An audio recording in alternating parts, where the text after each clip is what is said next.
जिनकी आकृति अतिशय शांत है, जो शेष नाग की सैया पर शयन करते हैं, जिनकी नाभि में कमल है, जो देवताओं के भी ईश्वर और संपूर्ण जगत के आधार हैं, जो आकाश में सदृश्य सर्वत्र व्याप्त हैं, नील मेघ के समान जिनका वर्ण है, अतिशय सुंदर जिनके संपूर्ण अंग हैं, जो योगियों द्वारा ध्यान करके प्राप्त किए जाते हैं, जो संपूर्ण लोकों के स्वामी है, जो जन्म मरण के भय का नाश करने वाले हैं, ऐसे लक्ष्मीपति कमल नेत्र भगवान विष्णु को मैं सिर से प्रणाम करती हूँ। ओम नमो भगवते वासुदेवाय नमः। ओम नमः शिवाय। प्रिय भक्तगणों, आज माघ माह शुक्ल पक्ष की जया एकादशी का व्रत है, जिसे भौमी एकादशी भी कहते हैं। शास्त्रों में इस प्रकार का वर्णन आता है कि जया एकादशी का व्रत धारण करने वाले भक्तों को समस्त प्रकार के वायिक वाचिक मानसिक पाप कर्मों से मुक्ति मिल जाती है, अनंत गुना पुण्य फल की प्राप्ति होती है। व्रत धारक की माता पिता की तरफ से 10 पीढ़ियों का उद्धार होता है। इस व्रत के प्रभाव से भगवान विष्णु की कृपा प्राप्त होती है, साथ ही पितरों का भी आशीर्वाद बरसता है। इसीलिए शास्त्रों में जया एकादशी का व्रत अत्यंत श्रेष्ठ माना जाता है। इस दिन भगवान श्री कृष्ण के माधव रूप की पूजा की जाती है। प्रिय भक्तगणों, इस एकादशी व्रत के महत्व के बारे में पद्म पुराण में बताया गया है कि इस दिन व्रत करने वाले तथा श्री हरि का गुणगान कथा सुनने वाले पढ़ने वालों को कभी भी भूत पिचास की योनि प्राप्त नहीं होती। इस व्रत में उपासक को अग्निष्टोम यज्ञ के तुल्य फल की प्राप्ति होती है तथा वे तुरंत सुखी हो जाते हैं, सभी पाप नष्ट हो जाते हैं। कथा श्रवण मात्र से भूत पिचास जैसे योनियों में नहीं भटकना पड़ता। मनुष्य को मृत्यु के बाद परम मोक्ष की प्राप्ति होती है। प्रिय भक्तगणों, जया एकादशी पर व्रत और पूजा पाठ करने से ब्रह्म हत्या जैसे पापों से भी मुक्ति मिलती है और हर कार्य में विजय मिलती है। जया अर्थात विजय दिलाने वाली एकादशी। और भक्तगण अगर इस दिन जया एकादशी की कथा का श्रवण करते हैं या पढ़ते हैं तो भी उनका कल्याण निश्चित है। तो प्रिय भक्तगणों, आज आप सुनेंगे परम सुखदायी जया एकादशी की व्रत कथा। साथ ही आप सभी भक्तगण भगवान विष्णु से मंगल कामना करते हुए कमेंट में जय श्री कृष्ण राधे राधे जरूर लिखें। साथ ही चैनल को सब्सक्राइब करके लाइक के साथ बेल बटन को भी दबा दीजिएगा। जय श्री गणेश। जया एकादशी व्रत कथा के अनुसार एक बार धर्मराज युधिष्ठिर भगवान श्री कृष्ण से बोले, हे भगवान, हे माधव, आपने माघ माह के कृष्ण पक्ष की सड़तीला एकादशी का अत्यंत सुंदर वर्णन किया। आप स्वदेज, अंडज, उद्रिज और जरायुज चारों प्रकार के जीवों के उत्पन्न, पालन तथा नाश करने वाले हैं।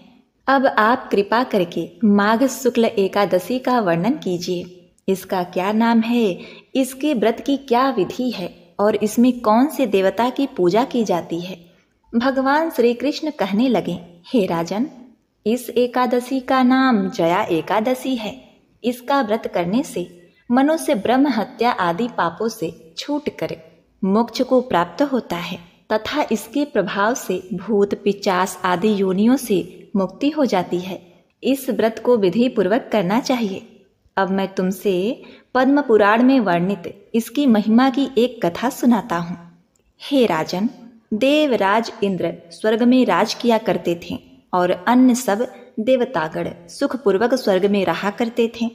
एक समय इंद्र अपनी इच्छा के अनुसार नंदनवन में अप्सराओं के साथ विहार कर रहे थे और गंधर्व गान कर रहे थे। उन गंधर्वों में प्रसिद्ध पुष्पदंत तथा उनकी कन्या पुष्पवती और चित्रसेन तथा उसकी स्त्री मालिनी भी उपस्थित थे। साथ ही मालिनी का पुत्र पुष्पवान और उसका पुत्र मूल्यवान भी उपस्थित थे। पुष्पवती गंधर्व कन्या माल्यवान को देखकर उस पर मोहित हो गई और माल्यवान पर काम बाण चलाने लगी। उसने अपने रूप, लावण्य और हाव भाव से माल्यवान को वश में कर लिया। हे राजन, वह पुष्पवती अत्यंत ही सुंदर थी। उसी समय इंद्र को प्रसन्न करने के लिए गान करने हेतु पुष्पवती और माल्यवान वहां उपस्थित थे, परंतु परस्पर मोहित हो जाने के कारण उनका चित्त भ्रमित हो गया था। इनके ठीक प्रकार न गाने तथा स्वर ताल ठीक न होने से इंद्र इनके प्रेम को समझ गए और उन्होंने इसमें अपना अपमान समझकर उनको श्राप दे दिया। इंद्र ने कहा, हे मूर्खो, तुमने मेरी आज्ञा का उल्लंघन किया है, इसीलिए तुम्हारा धिक्कार है। अब तुम दोनों स्त्री पुरुष के रूप में मृत्यु लोक में जाकर पिशाच रूप धारण करो और अपने कर्म का फल भोगो। इंद्र का ऐसा शाप सुनकर वे अत्यंत दुखी हुए और पिशाच बनकर हिमालय पर्वत पर दुख पूर्वक अपना जीवन व्यतीत करने लगे। उन्हें गंध, रस तथा स्पर्श आदि का कुछ भी ज्ञान नहीं था। वहां उनको महान दुख मिल रहे थे। उन्हें एक क्षण के लिए भी निद्रा नहीं आती थी। उस जगह अत्यंत शीत था, इससे उनके रोंगटे खड़े रहते और मारे शीत के दांत बजते रहते। एक दिन पिशाच ने अपने स्त्री से कहा कि पिछले जन्म में हमने ऐसा कौन सा पाप किया था जिससे हमको यह दुखदायी पिशाच योनि प्राप्त हुई। इस पिशाच योनि से तो नरक के दुख सहना ही उत्तम है, अतः हमें अब किसी प्रकार का पाप नहीं करना चाहिए। इस प्रकार विचार करते हुए वे अपना दिन व्यतीत कर रहे थे। दैव योग से तभी माघ मास में शुक्ल पक्ष की जया नामक एकादशी आई।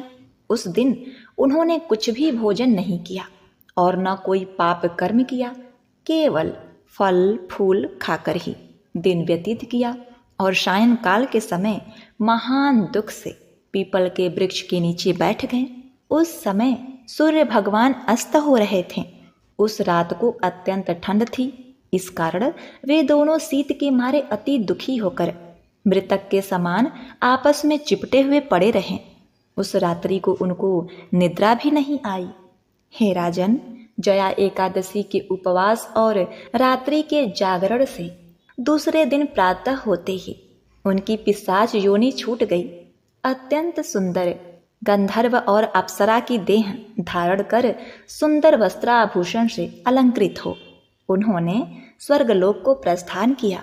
उस समय आकाश में देवता उनकी स्तुति करते हुए पुष्प वर्षा करने लगे। स्वर्गलोक में जाकर उन दोनों ने देवराज इंद्र को प्रणाम किया। इंद्र इनको पहले रूप में देखकर अत्यंत आश्चर्यचकित हुआ और पूछने लगा कि तुमने अपनी पिशाच योनि से किस तरह छुटकारा पाया, सो सब बताओ। माल्यवान बोले कि हे देवेंद्र, भगवान विष्णु की कृपा और जया एकादशी के व्रत के प्रभाव से ही हमारा पिशाच देह छूटा है। तब इंद्र बोले कि हे माल्यवान, भगवान की कृपा और एकादशी का व्रत करने से न केवल तुम्हारी पिशाच योनि छूट गई, वरन हम लोगों के भी वंदनीय हो गए हो, क्योंकि विष्णु और शिव के भक्त हम लोगों के वंदनीय हैं, अतः आप धन्य हैं। अब आप पुष्पवती के साथ जाकर विहार करो। श्री कृष्ण कहने लगे, हे राजन, हे युधिष्ठिर, इस जया एकादशी के व्रत से बुरी योनि छूट जाती है। जिस मनुष्य ने इस एकादशी का व्रत किया उसने मानो सब यज्ञ, तप, जप, दान आदि कर लिए। जो मनुष्य जया एकादशी का व्रत करते हैं वे अवश्य ही 1000 वर्ष तक स्वर्ग में वास करते हैं। तो एक बार प्रेम से बोलिए, विष्णु भगवान की जय। जय हो एकादशी माता। ओम नमः शिवाय। हे भगवान विष्णु, जिस प्रकार आपने पुष्पवती और माल्यवान का कल्याण किया, उसी प्रकार अपने सभी भक्तों का कल्याण करना। कथा कहानी कहने वाले, सुनने वाले और हुंकारा भरने वाले सभी को पुण्य फल की प्राप्ति कराना। ओम जय जगदीश हरे। हरे कृष्णा। प्रिय भक्तगणों, अब आप श्रवण करेंगे एकादशी व्रत में सुनी जाने वाली भगवान विष्णु की दूसरी कथा।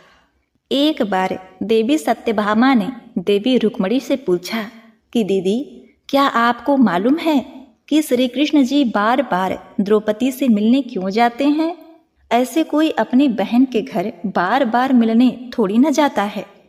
मुझे तो लगता है कुछ गड़बड़ है। ऐसा क्या है जो बार बार द्रौपदी के घर जाते हैं? तो देवी रुक्मणी ने कहा, बेकार की बातें मत करो। ये बहन भाई के पवित्र बंधन हैं। जाओ, जाकर अपना काम करो। प्रिय भक्तों, भगवान श्री कृष्ण सब कुछ समझ गए और कहीं जाने लगे तो देवी सत्यभामा ने पूछा, प्रभु आप कहाँ जा रहे हैं? तो ठाकुर जी ने कहा, मैं द्रौपदी के घर जा रहा हूँ। अब तो सत्यभामा जी और बेचैन हो गई और तुरंत देवी रुक्मणी से बोली, देखो दीदी, फिर वहीं द्रौपदी के घर जा रहे हैं। श्री कृष्ण जी ने कहा, क्या तुम भी हमारे साथ चलना चाहोगी? अब क्या था, सत्यभामा जी फौरन तैयार हो गईं और देवी रुक्मणी से बोली, दीदी आप भी मेरे साथ चलो और द्रौपदी को ऐसा मजा चखा के आएंगे कि वो जीवन भर याद रखेगी। देवी रुक्मणी भी तैयार हो गईं। जब दोनों देवियां द्रौपदी के घर पहुंची तो देखा कि द्रौपदी अपने केस संवार रही थी। जब द्रौपदी केस संवार रही थी तो भगवान श्री कृष्ण ने पूछा, द्रौपदी क्या कर रही हो? तो द्रौपदी बोली, हे नारायण, मैं केस संवार के अभी आई। तो भगवान बोले, तुम क्यों अपना केस संवार रही हो? तुम्हारी दो भाभियां आई हैं, ये तुम्हारे केस संवारेंगी। फिर श्री कृष्ण जी ने देवी सत्यभामा से कहा, तुम जाओ और द्रौपदी के सिर में तेल लगाओ। देवी रुक्मणी तुम जाकर द्रौपदी की चोटी करो। सत्यभामा जी ने रुक्मणी जी से कहा, बड़ा अच्छा मौका मिला है, ऐसा तेल लगाऊंगी कि इनकी खोपड़ी के एक एक बाल तोड़ के रख दूंगी। और जैसे ही सत्यभामा जी ने द्रौपदी के सिर में तेल लगाना शुरू किया और एक बाल को तोड़ा तो बाल तोड़ते ही आवाज आई, हे कृष्ण। फिर दूसरा बाल तोड़ा तो फिर आवाज आई, हे कृष्ण। फिर तीसरा बाल तोड़ा तो फिर आवाज आई, हे कृष्ण। सत्यभामा जी को समझ नहीं आया और देवी रुक्मणी से पूछा, दीदी आखिर ऐसी क्या बात है कि द्रौपदी के मस्तक में जो भी बाल तोड़ती हूँ तो कृष्ण का नाम क्यों निकल आता है? रुक्मणी जी बोली, मैं तो नहीं जानती। पीछे से भगवान बोले, देवी सत्यभामा, तुम देवी रुक्मणी से पूछ रही थी ना कि मैं दौड़ दौड़ कर इस द्रौपदी के घर क्यों आता हूँ? क्योंकि पूरे भूमंडल पर, पूरी पृथ्वी पर कोई संत, कोई साधु, कोई सन्यासी, कोई तपस्वी, कोई साधक, कोई उपासक ऐसा नहीं हुआ जिसने एक दिन में 3.5 करोड़ बार मेरा नाम लिया हो।